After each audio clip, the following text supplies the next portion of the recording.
Excel Techno School, Guruvayanakere, Venur. Admission open ನಾವ್. ಎದ್ರ ಬಗ್ಗೆ ಇದು ಪ್ರತ್ಯೇಕ ಲಿಂಗಾಯತ ಧರ್ಮ ಅಂತಂದು ಹೋರಾಟ ಮಾಡ್ತಾ ಇದ್ದಾರೆ. ಇಲ್ಲಿ ಇವಾಗ ಬಸವ ತತ್ವದಲ್ಲಿ ಹಿಂದುತ್ವ ಅಂತಂದು ಹೇಳ್ತಾ ಇದ್ದಾರೆ. ನಾವು ಯಾವತ್ತೂ ಮೊದಲಿಂದನೂ ಒಂದೇ ಅಭಿಪ್ರಾಯ ನಮ್ಮದು. ನಾವು ಮೊದಲು ಹಿಂದೂಗಳು, ಆಮೇಲೆ ಉಳಿದೆಲ್ಲ ಹಿಂದೂ. ನಾವೆಲ್ಲ ಹಿಂದೂ ಲಿಂಗಾಯತರು ಅಂತ ನಮ್ಮ ಮೊದಲಿಂದನೂ ಇದೇ ವಿಚಾರ ಇದೆ. ಇವತ್ತು ಅದೇ ಇದೆ, ನಾಳೆನೂ ಅದೇ ಇರುತ್ತೆ. ಸದಾ ನಾವು ಮೊದಲು ವಿ ಆರ್ ಹಿಂದೂಸ್, ಸೆಕೆಂಡ್ ಉಳಿದೆಲ್ಲವು. ಆಮೇಲೆ ನಾವು ಲಿಂಗಾಯತರು, ಆಮೇಲೆ ನಾವು ಪಂಚಮಸಾಲಿಗಳು, ಆಮೇಲೆ ಉಳಿದೆಲ್ಲ. ಮೊದಲು ನಾವೆಲ್ಲ ಹಿಂದೂಗಳು. ಭಾರತದಲ್ಲಿರುವಂಥ ಪ್ರತಿಯೊಬ್ಬರು ನಾವು ಹಿಂದೂಗಳು ಅನ್ನುವಂಥ ವಿಚಾರ ನಮ್ಮದು. ದಾವಣಗೆರೆಯಲ್ಲಿ 24ನೇ ವೀರಶೈವ ಲಿಂಗಾಯತ ಮಹಾಧಿವೇಶನ ನಡೀತಲ್ಲ, ಅಲ್ಲಿ ಒಂದು ನಿರ್ಣಯ ಕೈಗೊಂಡ್ರು, ಲಿಂಗಾಯತರು ಹಿಂದೂಗಳಲ್ಲ ಅಂತ. ಹಿಂದೂ ಅಂತ ಪದ ಬರೆಸಿದ್ರೆ ನಾವು ಪ್ರತ್ಯೇಕ ಲಿಂಗಾಯತ ಧರ್ಮದ ಮಾನ್ಯತೆ ಸಿಗಲ್ಲ, ಆದರೆ ಲಿಂಗಾಯತರು ಹಿಂದೂಗಳಲ್ಲ ಅಂತ ಅವತ್ತು ಅಧಿವೇಶನದಲ್ಲಿ ನಿರ್ಣಯ ಕೈಗೊಂಡ್ರು. ಇಲ್ಲಿ ದಾವಣಗೆರೆಯಲ್ಲಿ ನಡೆದ ಅದಕ್ಕೇನು ಹೇಳಬೇಕು, ನಮ್ಮದು ಸ್ಪಷ್ಟತೆ ಇದೆ. ಅವರವರ ವಿಚಾರ ಅವ್ರಿರ್ತಾರೆ, ನಮ್ಮ ವಿಚಾರ ಒಂದೇ ಇದೆ. ನಾವೆಲ್ಲ ಹಿಂದೂಗಳಾಗಿ ನಾವೆಲ್ಲ ಒಂದಾಗಿ ಹೋಗಬೇಕು. ದೇಶದ ದೃಷ್ಟಿಯಿಂದ, ದೇಶದ ಪ್ರಗತಿಯ ದೃಷ್ಟಿಯಿಂದ ನಾವೆಲ್ಲ ಒಬ್ಬರಿಗೊಬ್ಬರು ಅನ್ಯೋನ್ಯದಿಂದ ನಮ್ಮ ತತ್ವ, ನಮ್ಮ ಸಿದ್ಧಾಂತಗಳು ಏನೇ ಇರಲಿ, ಅದರ ಆಚೆ ನಾವೆಲ್ಲ ಹಿಂದೂಗಳಾಗಿ ಹೋಗಬೇಕು. ಈ ಜಗತ್ತನ್ನು ನೀವು ಪ್ರವಾಸ ಮಾಡಿದಾಗ, ದೇಶ ವಿದೇಶಗಳಿಗೆ ಹೋದಾಗ ಒಂದೊಂದು ದೇಶದಲ್ಲಿ ಒಂದೊಂದು ಥರ ವಾತಾವರಣ ಇದೆ. ಇವತ್ತು ಅಫ್ಘಾನಿಸ್ತಾನದಲ್ಲಿ ಏನಾಗ್ತಾ ಇದೆ, ಇವತ್ತು ಪಾಕಿಸ್ತಾನದಲ್ಲಿ ಏನಾಗ್ತಾ ಇದೆ, ನೆರೆಯ ಬಾಂಗ್ಲಾದೇಶದಲ್ಲಿ ಏನಾಗ್ತಾ ಇದೆ, ಶ್ರೀಲಂಕಾ ದೇಶದಲ್ಲಿ ಏನಾಗ್ತಾ ಇದೆ, ಅದನ್ನೆಲ್ಲವನ್ನು ಅವಲೋಕನ ಮಾಡಿದಾಗ ನಾವೆಲ್ಲ ಒಂದಾಗಿ ಗಟ್ಟಿಯಾಗಿ ನಮ್ಮ ದೇಶದ ಅಭಿವೃದ್ಧಿ ಕಡೆಗೆ, ಭಾರತದ ವಿಕಾಸದ ಕಡೆಗೆ ನಾವೆಲ್ಲ ಯೋಚನೆ ಮಾಡುವಂಥ ಅವಶ್ಯಕತೆ ಅಂದಿಗಿಂತ ಇವತ್ತು ಭಾಳ ಇದೆ. ಆ ಹಿನ್ನೆಲೆಯಲ್ಲಿ ಇವತ್ತು ನೀವು ಲಂಡನ್ಗೆ ಹೋಗಿ, ಅಲ್ಲಿ ಯಾವ ರೀತಿ ವಾತಾವರಣ ನಿರ್ಮಾಣ ಆಗ್ತಾ ಇದೆ, ದಿನದಿಂದ ದಿನಕ್ಕೆ ಅಲ್ಲಿ ಪ್ರಕ್ಷುಬ್ಧ ವಾತಾವರಣ ನಿರ್ಮಾಣ ಆಗ್ತಾ ಇದೆ. ಆದರೆ ಭಾರತದಲ್ಲಿ ಎಷ್ಟೊಂದು ಶಾಂತಿ, ನೆಮ್ಮದಿ ಇದೆ ಅಂತಂದರೆ ನಮ್ಮಲ್ಲಿ ವಿವಿಧತೆಯಲ್ಲಿ ಏಕತೆಯನ್ನು ನಾವು ಕಾಣಬೇಕು.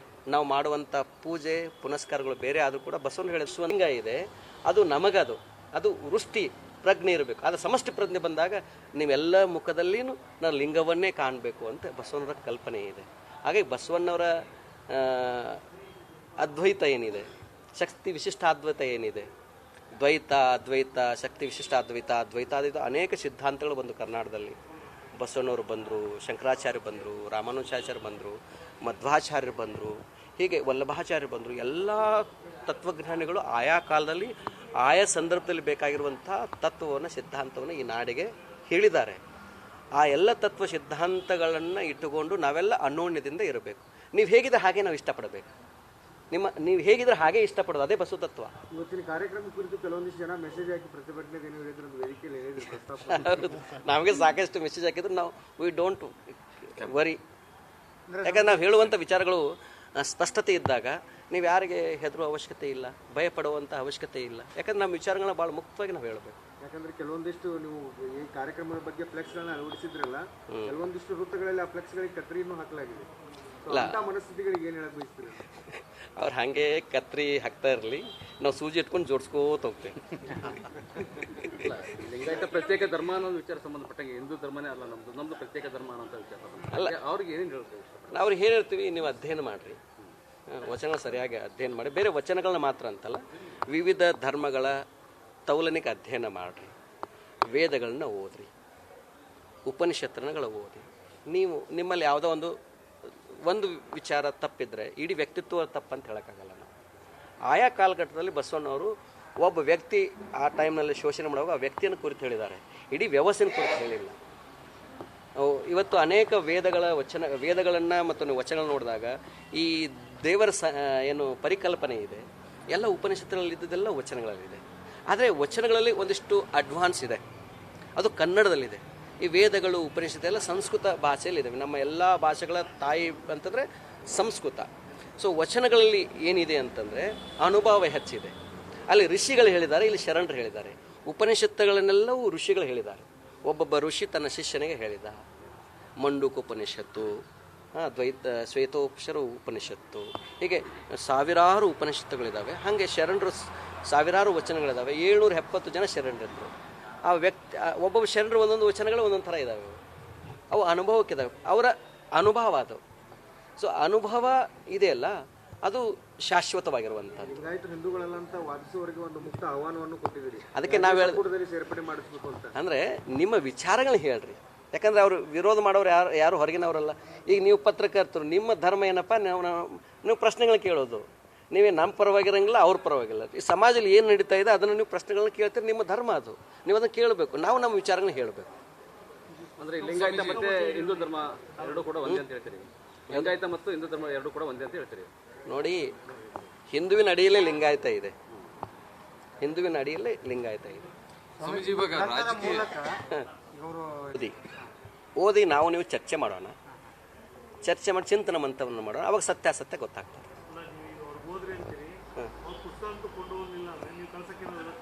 ಇಲ್ಲ, ಅವ್ರ ಆಸಕ್ತಿ ಇದ್ರೆ ಓದಬೇಕಿತ್ತು, ಆಸಕ್ತಿ ಇದ್ರೆ ಬಿಟ್ಬಿಡ್ಬೇಕು. ಯಾರಿಗೆ ಆಸಕ್ತಿ ಇದ್ರೆ ಓದಬೇಕು. ಅವ್ರು ಮಾಡ್ಕೋ, ನೀವೇನು ಮಾಡ್ತಾ ಇದ್ದೀರಿ, ನೀವು ಮಾಡ್ಕೋತ ಹೋಗಿ. ನಾವೇನು ಮಾಡ್ಬೇಕು, ನಾವು ಮಾಡ್ತಾ ಇದ್ದೀವಿ. ಸಮಾಜಕ್ಕೆ, ಜನಕ್ಕೆ ಗೊತ್ತಾಗಿದೆ ಈಗ ಯಾರು ಸಮಾಜವನ್ನು ಸರಿದಾರಿ ತೆಗೆದುಕೊಂಡು ಹೋಗ್ತಾ ಇದ್ದಾರೆ, ಯಾರು ಕೂಡ್ಸಾಕತ್ತಿದ್ದಾರೆ, ಯಾರು ಸಮಾಜವನ್ನು ಹೊಡಿತಾ ಇದ್ದಾರೆ ಸ್ಪಷ್ಟ ಜನಕ್ಕೆ ಬಂದಿದೆ ಈಗಾಗಲೇ. ಹಾಗೆ ನಾವು ಕೂಡ್ಸೋರ ಜೊತೆ ಇರ್ತೀವಿ. ನಾವು ಯಾವತ್ತು ಸೂಜಿಯಾಗಿ ಜೋಡಿಸ್ತಾ ಹೋಗ್ತೀವಿ, ಕತ್ತರಾಗಿ ನಾವು ಕತ್ತರಿಸೋದಿಲ್ಲ. ಎಲ್ಲವೂ ಒಂದಂತ ಹಿಂಗೆ ಹೋಗ್ತೀವಿ. ಹಿಂದೂ ಒಂದಾಗ ಎಲ್ಲರೂ ಬರ್ತಾರೆ, ಅದ್ರಾಗ ವೈಷ್ಣವರು ಬರ್ತಾರೆ, ಶೈವರು ಬರ್ತಾರೆ, ಸ್ಮಾರ್ತರು ಬರ್ತಾರೆ, ಎಲ್ಲರೂ ಬರ್ತಾರೆ. ಎಲ್ಲರೂ ನಮ್ಮವ್ರು ಇದೇ ಬಸವಣ್ಣ ತತ್ವ. ಈ ತತ್ವನ ಹೇಳ್ಕೊತ ಹೋಗ್ಬೇಕು. ಸ್ವಾಮೀಜಿ ಇವಾಗ ರಾಜಕೀಯ ಒತ್ತಾಯ ಮಾಡ್ತಾ ಇದ್ದಾರೆ, ಒಟ್ಟು ನೀವು ನಮ್ಮನ್ನು ಸಿಗಿಸ್ಬೇಕಂತ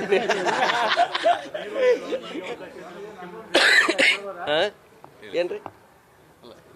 ನಾವು ಆ ವಿಚಾರಗಳು ನಾವಿಲ್ಲಿ ಮಾತಾಡ್ಲಿಕ್ಕೆ ಇಚ್ಛೆ ಪಡೋದಿಲ್ಲ. ಅವರವರ ದೃಷ್ಟಿಯಲ್ಲಿ ಅವರು ಸರಿನೇ ಇದ್ದಾರೆ. ನಾವು ಅವ್ರು ಸರಿ ಇವ್ರು ಸರಿ ಅಲ್ಲ ಅಂತ ಹೇಳಲಿಕ್ಕೆ ನಾವು ಆ ಸ್ಥಾನದಲ್ಲಿಲ್ಲ.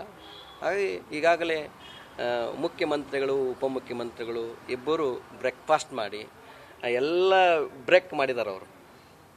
ಹಾಗೆ ಅವರು ಎಲ್ಲ ಪ್ರೀತಿಯಿಂದ ಇರೋದ್ರಿಂದ ನಾವ್ಯಾಕೆ ಅವ್ರು ಸ್ವಲ್ಪ ಭಾಳ ಚಿಂತೆ ಮಾಡಬೇಕು. ಅವ್ರು ಭಾಳ ಚಂದ ಅದಾರ, ಭಾಳ ಹೊಂದಾಣಿಕೆಯಿಂದ. ನಾವು ಹೇಳ್ತೀವಿ ನೀವೆಲ್ಲ ಹೊಂದ್ಕೊಂಡು ಹೋಗ್ರಿ ಅಂತ. ಎಲ್ಲ ಪ್ರೀತಿಯಿಂದ ಹಿಂಗೆ ಇರ್ರಿ. ಹೆಚ್ಚು ನೀವು ಈ ಕರ್ನಾಟಕದ ಅಭಿವೃದ್ಧಿ ಕಡೆಗೆ ಮನಸ್ಸನ್ನು ಕೊಡಿ, ಗಮನವನ್ನು ಕೊಡಿ. ಜನಗಳಿಗೆ ಬೇಕಾಗಿರೋದು ಒಳ್ಳೆಯ ರಸ್ತೆಗಳು ಬೇಕಾಗಿದೆ, ಕುಡಿಯ ನೀರಿನ ವ್ಯವಸ್ಥೆ ಬೇಕಾಗಿದೆ. ಈಗಾಗಲೇ ರಾಜ್ಯದಲ್ಲಿ ಮೆಕ್ಕೆಜೋಳಕ್ಕೆ ಖರೀದಿ ಮಾಡಿ ಅದಕ್ಕೆ ಪರಿಹಾರ ಕೇಂದ್ರಗಳನ್ನು ಆರಂಭ ಮಾಡಬೇಕಾಗಿದೆ. ಈಗ ನಾವು ಅನೇಕ ಬಾರಿ ಲಕ್ಷ್ಮೇಶ್ವರಕ್ಕೆ ಹೋಗಿದ್ದೀವಿ. ಅಲ್ಲಿ ಸಾವಿರಾರು ಜನ ರೈತರು ಮೆಕ್ಕೆಜೋಳನ ಬೆಳೆದು ಅವರು ಬೀದಿಯಲ್ಲಿ ಕುತ್ಕೊಂಡಿದ್ದಾರೆ. ಅವರು ಬೆಳೆದಂಥ ಮೆಕ್ಕೆಜೋಳ ಏನಿದೆ ಅದಕ್ಕೆ ಪರಿಹಾರವನ್ನು ಕೊಟ್ಟು, ಅದರ ನಿಗದಿಯನ್ನು ಏನು ಖರೀದಿ ಮಾಡಿ ಬೆಂಬಲ ಬೆಲೆಯನ್ನು ಕೊಟ್ಟು ಖರೀದಿ ಕೇಂದ್ರಗಳನ್ನ ಆರಂಭ ಮಾಡಿ ಅಂತ ಈಗಾಗಲೇ ಅದು ಹೋರಾಟ ಆರಂಭವಾಗಿದೆ. ಅದಕ್ಕೆ ನಾವು ಬೆಂಬಲವನ್ನು ವ್ಯಕ್ತಪಡಿಸಿದ್ವಿ. ಅದಕ್ಕೆ ಸರ್ಕಾರ ಸ್ವಲ್ಪ ಗಮನ ಕೊಡಿ, ರೈತರ ಕಡೆಗೆ ಹೆಚ್ಚು ಚಿಂತನೆಯನ್ನು ಮಾಡಿ. ಹೇಗೆ ನೀವು ಮೊನ್ನೆ ಭಾಳ ಸೂಕ್ಷ್ಮವಾಗಿ ಏನು ಕಬ್ಬು ಬೆಳೆಗಾರರ ಬಗ್ಗೆ ಅವ್ರನ್ನ ಕಾರ್ಖಾನೆಯ ಮಾಲೀಕನ ಕರೆದು ಹೇಗೆ ಆ ಸಮಸ್ಯೆಯನ್ನು ಸಾಲ್ವ್ ಮಾಡಿದ್ರು, ಹಾಗೆ ಮೆಕ್ಕೆಜೋಳ ಬೆಳೆದಂಥ ರೈತರ ಪರವಾಗಿ ನಾವಿದ್ದೇವೆ.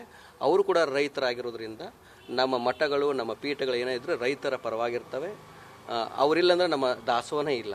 ಸೊ ಅಂಥ ಪರಂಪರೆ ನಮ್ಮದಾಗಿರೋದ್ರಿಂದ ನಾವು ಸದಾಕಾಲ ರೈತರ ಜೊತೆ ಸರ್ಕಾರ ಅದರ ಕಡೆ ಗಮನ ಕೊಡಲಿ ಅಂತ ಹೇಳ್ತೇವೆ. ಬ್ರೇಕ್ಫಾಸ್ಟ್ ಮಾಡಿ ಅವ್ರು ಬಿಡೋರು ಏನೋ ಚೆನ್ನಾಗಿದ್ದಾರೆ. ಆದರೆ ಸಮುದಾಯ ಸ್ವಾಮೀಜಿಗಳು ಈ ರಾಜಕೀಯ ಕಂಡ್ರೆ ನಮ್ಮ ಸಮುದಾಯಕ್ಕೆ ಮುಖ್ಯಮಂತ್ರಿ ಕೊಡಿ ಅಂತ ಈಗೆಲ್ಲ ಸಮುದಾಯ ಹೆಂಗೆ ಅವರಿಬ್ಬರು ಬ್ರೇಕ್ಫಾಸ್ಟ್ ಮಾಡಿ ಒಂದಾಗಿದ್ದಾರೆ, ಹಂಗೆ ನಮ್ಮ ಸ್ವಾಮಿಗಳು ಒಂದಿದ್ದಾರೆ, ಭಾಳ ಜಾಣರಿದ್ದಾರೆ ನಮ್ಮ ಸ್ವಾಮಿಗಳು. ನೀವು ಹಂಗೆ ತಿಳ್ಕೊಂಡಂಗಿಲ್ಲ.